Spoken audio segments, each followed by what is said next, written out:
Welcome to a new episode of Future Framed TV, the collective podcast of Traces.Dreams. I'm Connie Nshemereirwe, the host of A is Not for Apple, a series exploring the state of education systems across the African continent.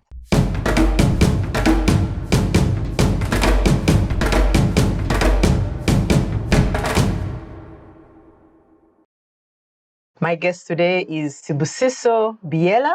Welcome, Sibusiso. Thank you for having me, Connie. So Sibusiso is a science communicator with Science Link and Cybri, both of which are located in South Africa. He himself is South African and his background is in chemistry and physics. And in this podcast, because we explore how our education systems suit our everyday lives, I really look forward to hearing how it is in South Africa and how your own experience in that education system has been, Sibu. Before I go any further, I really am curious, when you hear the phrase, A is not for Apple, what comes to your mind? What comes to mind when I hear that phrase is that it tells me that the world is not as simple as is usually presented, that things look different if you put on a new perspective or learn something new and gain a better understanding of how other people see the world and a lot of the accepted ideas about how to look at the world, how knowledge is created, and how to understand things in general does not cover the whole spectrum. So A is not for Apple just tells me that there's other ways of looking at things and you can see a lot more color if you do. Right. For me, A, obviously, I tell people that I did not see an apple until I was maybe 15. And yet when I was 6 or something, this is how I learned how to, my alphabet. I really started with A is not for apple, or rather A is for apple.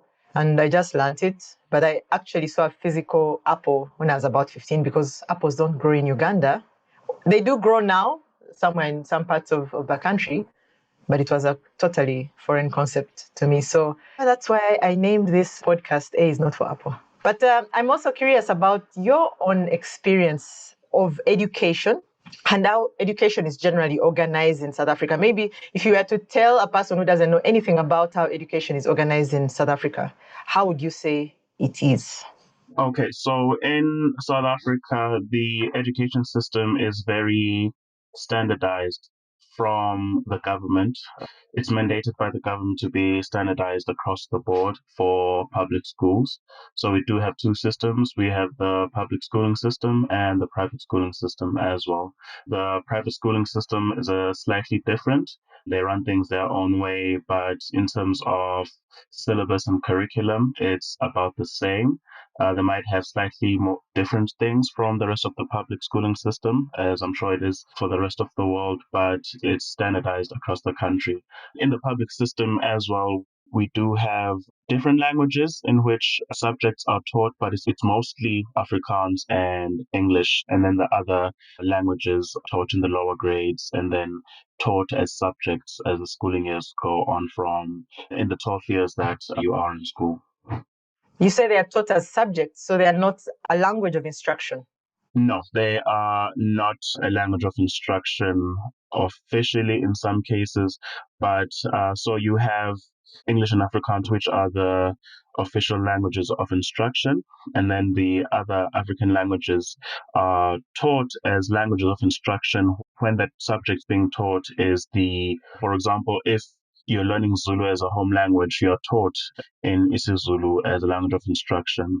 And then you have additional languages as well that you learn. Usually it's 2 additional languages or 1 for most schools.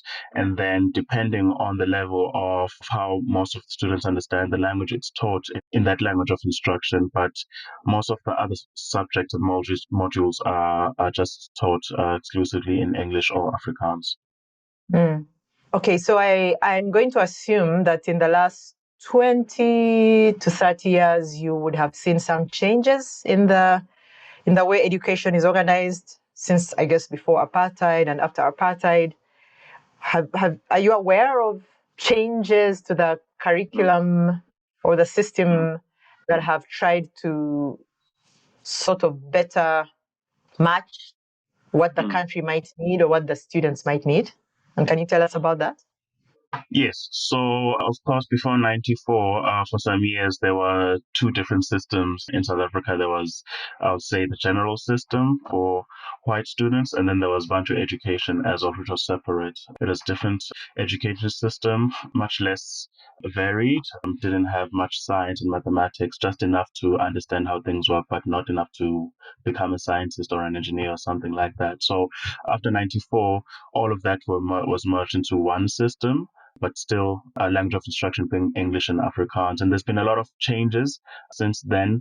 But since I started my own education in 97, so what's happened is that when I started, language of instruction with the lower grades is your home language. For me it was isiZulu, and then by the fourth grade you're learning English already, and then as you're learning English you're learning more specialty subjects like geography, science, and all those other things. So by the time you're learning English you're learning science at the same time as well. So the system itself has changed in the last 20 years or so, quite a few times, the curriculum changing here and there in from an outcomes based system to other similar systems. It's basically the same system, just changing names here and there.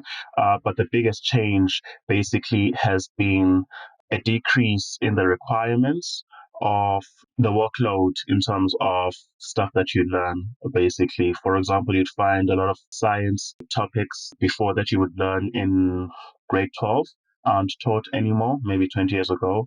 And then stuff that was in grade 10, a lot of it is now in grade 12, right? So it's a change in system that, for what I can speak of in science, has been fewer things being taught, and maybe I think a focus on those fewer things that are being taught, to the point that a lot of universities now find themselves at first year having to teach a lot of concepts in mathematics and science that were supposed to be taught in high school maybe 20 years ago. So that's been the change. I think there's many different reasons. Maybe capacity is one of them. Maybe it's to improve outcomes in terms of the numbers. But there's been lots of those changes, and I'm not sure yet if there's been much data to show if this has helped pupils be better prepared for the world or not, but that's been the changes so far. Mhm. Mm. I must confess, I am an advocate of reducing load in our own education system. For instance, the other day, someone was reminding me that one of the things we had to learn in primary school maybe was how many teeth a dog had. And there's a lot of content that I think is just unnecessary. So I look forward to finding out maybe a bit in future how the reduction in load in content in your own high school, if it has been for the good or for the worse. Because after all, not every child is going to specialize in science. And in the end, maybe you just want to concentrate on those topics that are essential for one living in the world today. On the other hand, one hopes that when you reduce content, then maybe you take your time to learn the things that you do learn in greater depth, or just better, rather than the rote learning that comes with having to take on a lot of content. So it's interesting. I suppose the thinking behind the change was sound, but I don't know how it is in South Africa. Here in Uganda, we have a lot of sound thinking and not a lot of good implementation. We wait and see. But Yes. yeah, please. The cynical side of me would say the reduction in the load seems to be an attempt to increase the pass rates, But also, if you look at it in another practical way, it's I hope that I'm wrong for my cynical view that way, that the actual reason is to, with the lesser load, in terms of things being taught, especially in science, you can focus more on the concepts that are being taught, and teach the pupils more skills and have more time, instead of a lot of rote memorization that comes with too much concepts being thrown at pupils at a time. So yes, that's what I'm hoping is the actual case for that one. You and I can Yes, both hope. yes, we can. Yeah.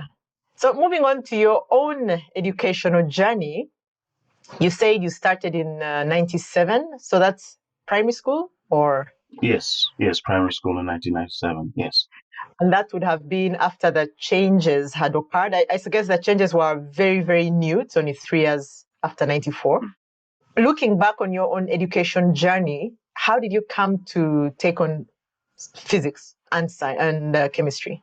My journey in science in general until I got to university, starting from primary school, there's a lot of disappointments at first because a lot of things that I know about science, the concepts, the facts, and all those things, a huge majority of it comes from my own reading at the public library or from television. Most of it I didn't get from school, which is why I do so much work as a science communicator in South Africa, with the understanding that in terms of science education, the schooling system is not enough to equip you, not just the facts. The facts are less important when you learn them at school, but just the tenets of science, such as the scientific method, critical thinking, and other things like that. So I was very lucky to have a mother who encouraged me to read a lot. So I was able to get all that information from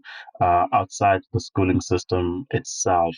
But not everyone is lucky enough to have access to such materials. And as I was talking about disappointment before, I'm also lucky that I'm quite interested in science. It's a passion for me, so it's something that I wasn't very great socially speaking when I was growing up, so I found a lot of comfort in science and reading on my own. And I didn't get much of that from school. And the disappointment comes from when you have a lot of instances where a teacher is teaching something, a concept in class, and you realize that they are wrong about what they are talking about. Like one example was this biology teacher who was talking about how fossilization happened, like the specific sort of mechanism that led to us having fossil fuels and specifically coal, all the process, the sedimentation, the pressure that caused all of that to happen. And it was quite disappointing because he was speaking from a creationist point of view, and even disagreeing with what the book was saying, although the book didn't have much details, but he was quite wrong. And at first, as a child growing up in, I guess, in Africa, anyway, in Africa, but specifically in South Africa, for me, you have the utmost respect for your elders. And most of the time, especially for teachers, because they know better than you. So it becomes quite confusing when you grow up and realize that a lot of them are wrong in a lot of the things that they are saying, and you can recognize that, and it's disappointing, right? And for a lot of other students, they don't really recognize that because all the information they're getting about their science education, they're getting from the school, they're getting from their teachers. So that was the disappointing part of it. So it's not that our education system is inadequate in any way. It's just that there's a lot of great policies. It usually breaks down at the implementation, and that the teachers are trying their utmost to do the best they can. The curriculum is changing all the time, so they're never really sure what's going to happen, and they are getting training here and there, but things are moving so quickly they can't get trained quickly enough to equip students with, in my opinion, as much scientific education as they can. So that's been my experience with the education system in in South Africa. And that's what inspired me getting to university, studying BSc in chemistry as an undergrad, and then also later becoming a science communicator, like recognizing the need for science communication in the country and just doing my utmost to fix things where I can. So that's the whole reason. Basically, I'm a science communicator. Realizing that not all of us have had the privilege to learn and understand science in outside sources, outside of school. So that's been my journey. Yeah. Mm. Yeah, I really can completely relate. I learned a lot of what I learned on my own as well because I liked to read. And well, educational research shows that mothers are extremely important in the outcomes of education of their children. So it doesn't surprise me that your mother was quite essential to your own journey. And it is a pity indeed that you had to learn a lot of these things on your own and even realize, oh my God, the teacher is wrong. What now? Going on to the science writing now, we've just gone through a year and a half, almost 2 years, well, COVID-19, and I follow you on Twitter, of course. I always see all the things that you share.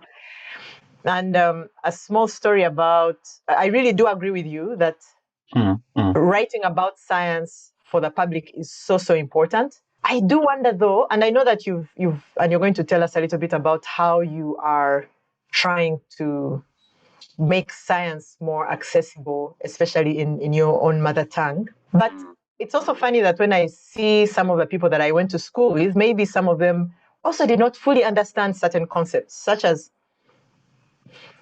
how disease spreads, or the difference between a virus and bacteria, or just the science that they learned, they didn't really learn. And so when you are communicating science, I suppose you have to allow for these kind of things. But in your case, you also are trying to get people to think in a scientific way, or understand that you can discover things about your reality.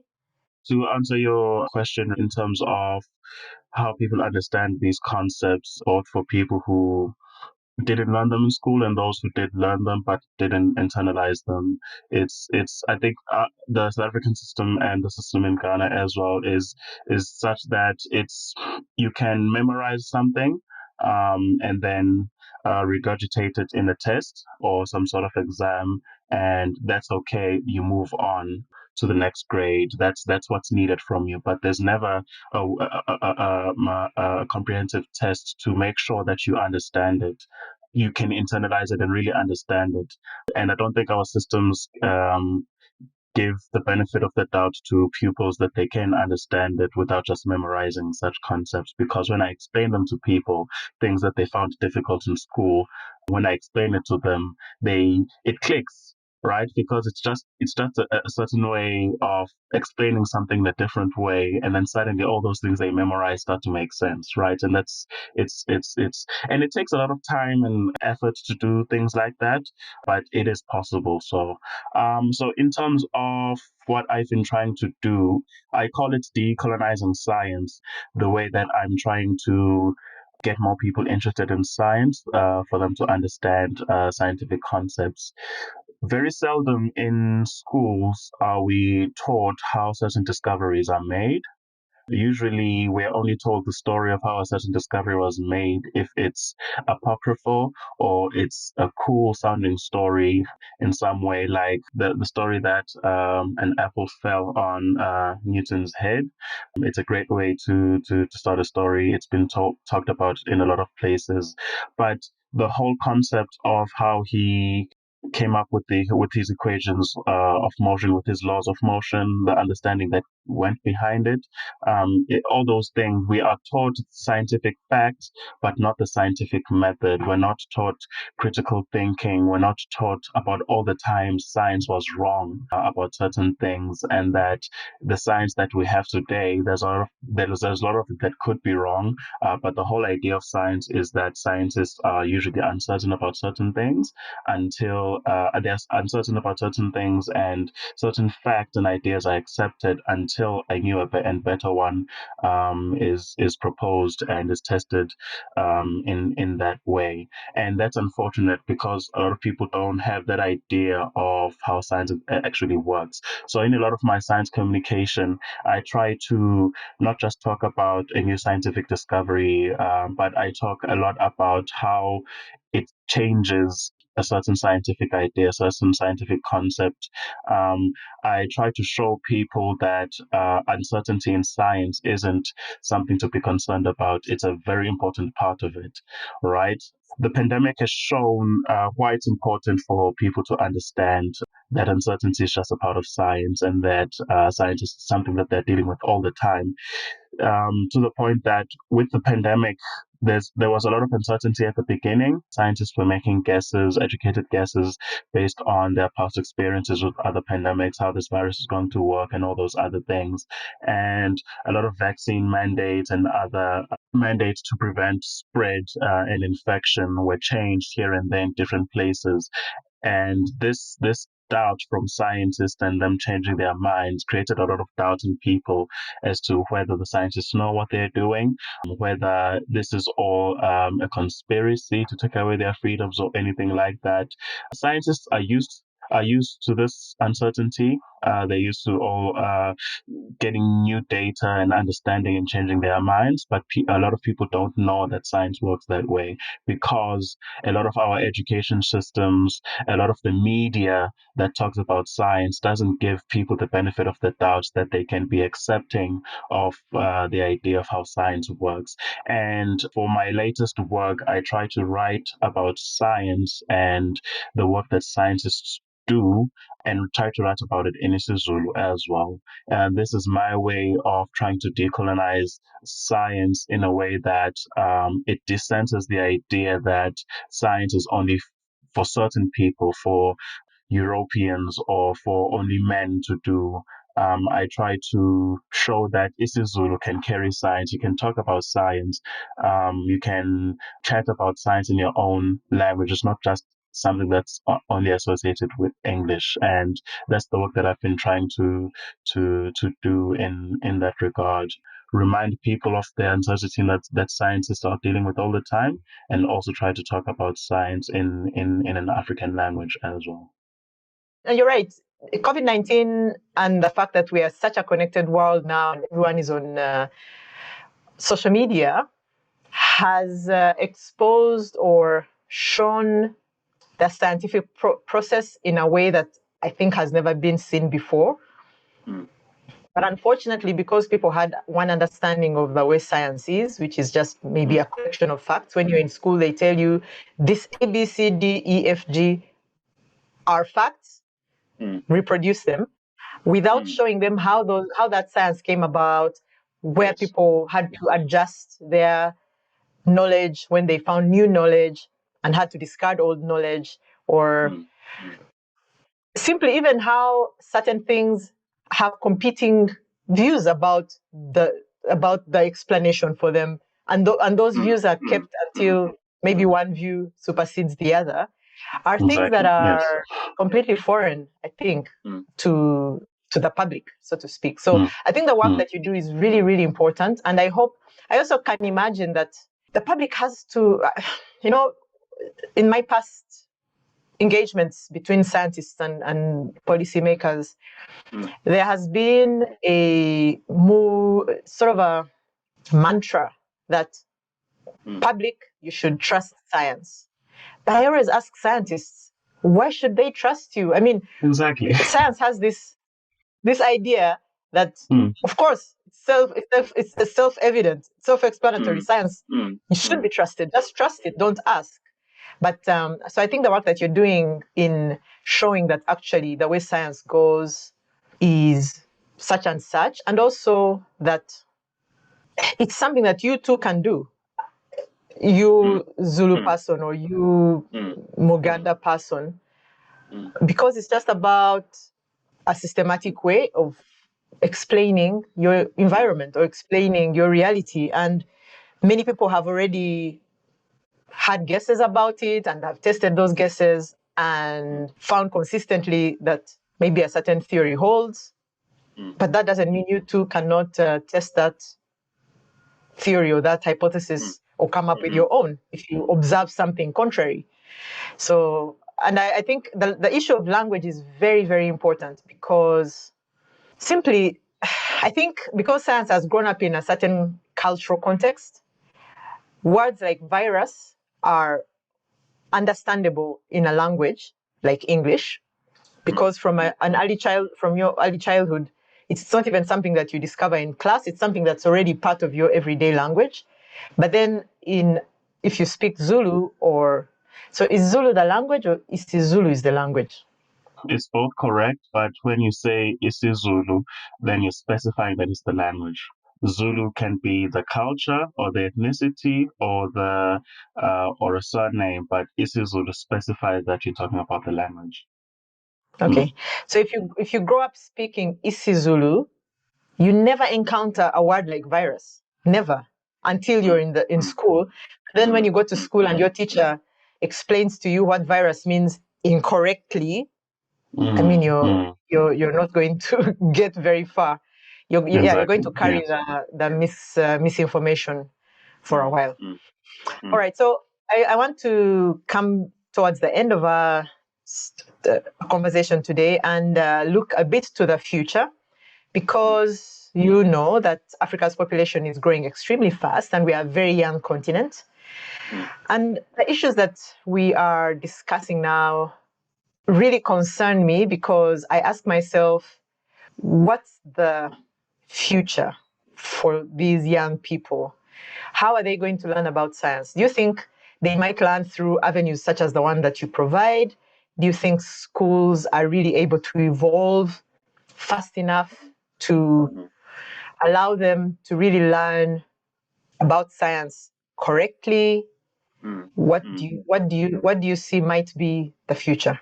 The future is, so I don't want us to rely on the whims of the governments on the continent to provide us with the adequate education that we need for our own future. The thing that I like about Africa is that whenever we get a certain infrastructure, we're able to use it in such ways, in such innovative ways that haven't been done anywhere else in the world. Not all of us are connected to the internet, but the very little bandwidth that we do have, so much has been done, right? We didn't have adequate telephone lines on the continent. So at the advent of mobile data, we were able to come up with mobile banking, right? And we have some of the biggest mobile banking networks in the world, right? We're able to take these innovations that are created somewhere else and we're able to make so much more with them. So the future that I anticipate and that I hope for is that we can use these certain upcoming technologies that are great consumer things in America and the EU, but we are that things that we can be able to use for our own sort of development in the private sector. So, like I said, I don't think we can rely on governments to give us the adequate education that we need. But I'm just hoping for maybe if it's civil society or more hopefully the private sector that's able to see the value of the young population that we have, and then to see that value of the young population that we have by providing them the means of learning certain skills, like coding, like a lot of scientific concepts that you are able to gain much quicker online than you can in school, right? And these days, you don't need expensive equipment or expensive computers to be able to code or to learn to code or to learn about science by watching a lot of maybe documentaries or other other materials like that. So I think our future that I'm hoping for is a lot more efforts to replicate my own experience for others, to gain a lot of information and skills through the internet, through other emerging technologies that we might make the best use of, that young people can make the best use of on the continent. And yes, our education systems will still be there, but there might be better ways to augment those systems. So instead of trying to go through the slow bureaucratic process of changing curriculums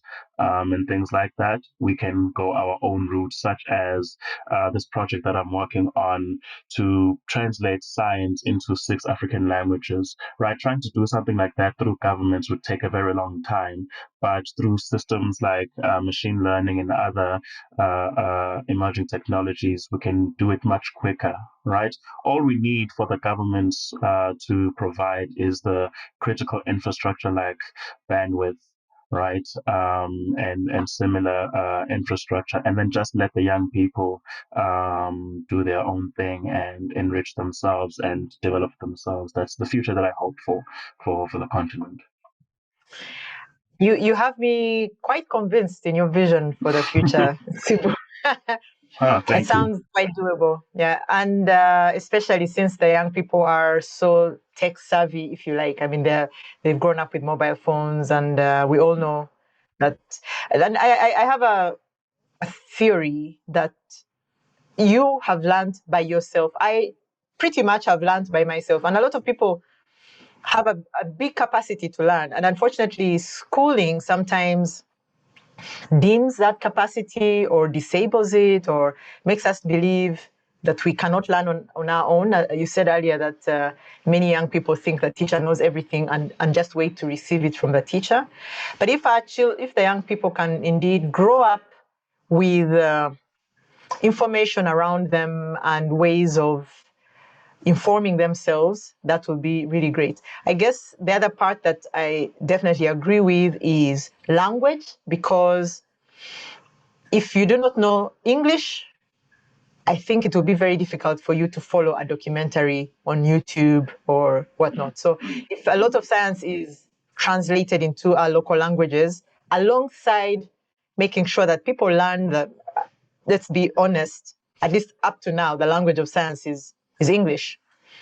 And if they also learn a bit of math and just some basics, they may be able to teach themselves everything else that they need to learn.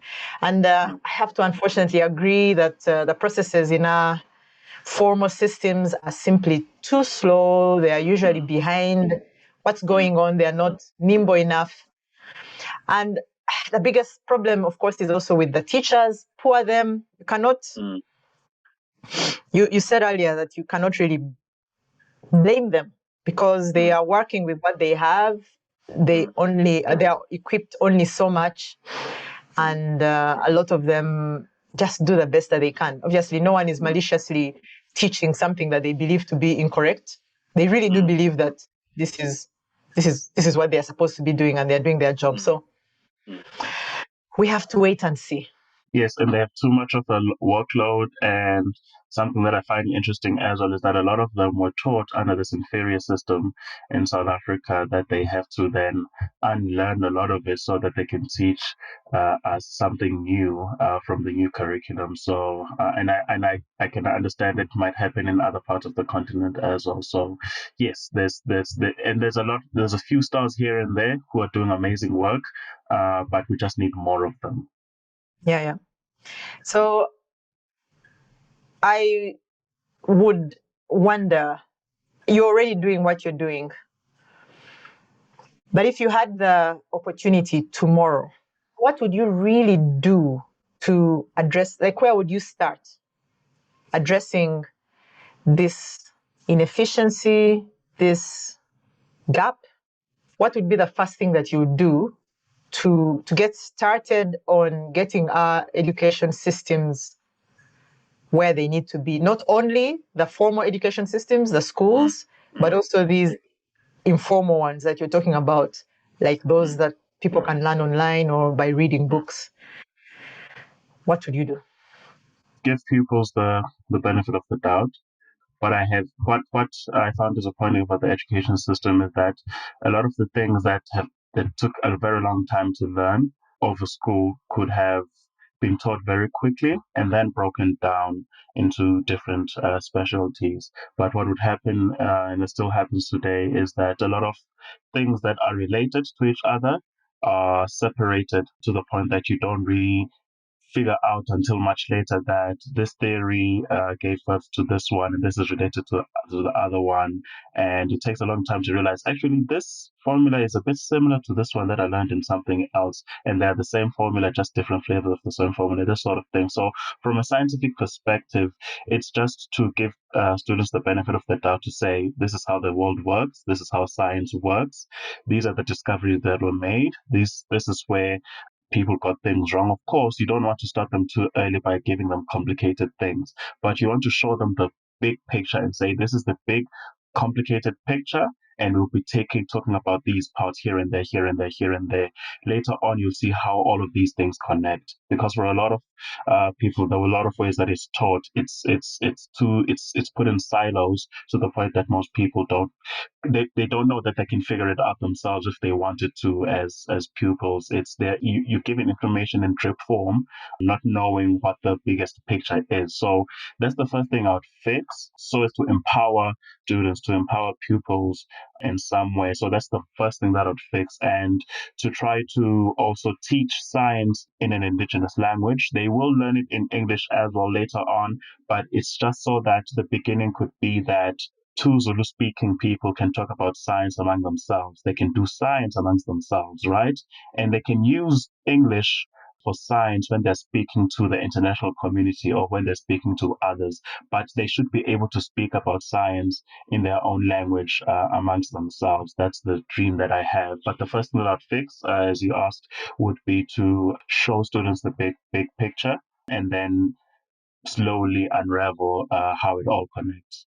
I definitely agree with you, because I think when you break down everything into bite-sized pieces and feed people these disconnected pieces, as you say, what should they do with these little bits of who knows what's the big picture? Perhaps we do not trust that young people can deal with the complex picture or the uncertainty and still catch the parts later on. In my older age, I was already even teaching at university when I realized how closely physics and maths were related, because I had to coach someone in physics and we were making no headway until I realized that his problem was his mathematics was weak. He did not deal with the formulae because he didn't know how to divide things. He didn't understand the concept of division or the concept of multiplication and then division. And he was already in secondary school. So if in fact physics requires maths, why do you teach them separately? Why not deal with the whole picture of reality that includes biological elements, chemical elements, physical elements, also the method of dealing with everything, in numeric ways together? Why separate them? So I definitely can't see that. Yeah, and teaching them separately makes them incredibly abstract. Yes, you can teach them separately to some degree, but it should be that in the students' minds, they know that they are working towards a goal where these things are one. But for now, you're teaching different parts of that concept. And it's unfortunate that for a lot of us, we don't figure it out until it's very late. And I don't want that to happen for, yes, exactly, If if ever. ever. Yes, All right, yes. Sibu, it was really great speaking with you. Thank you.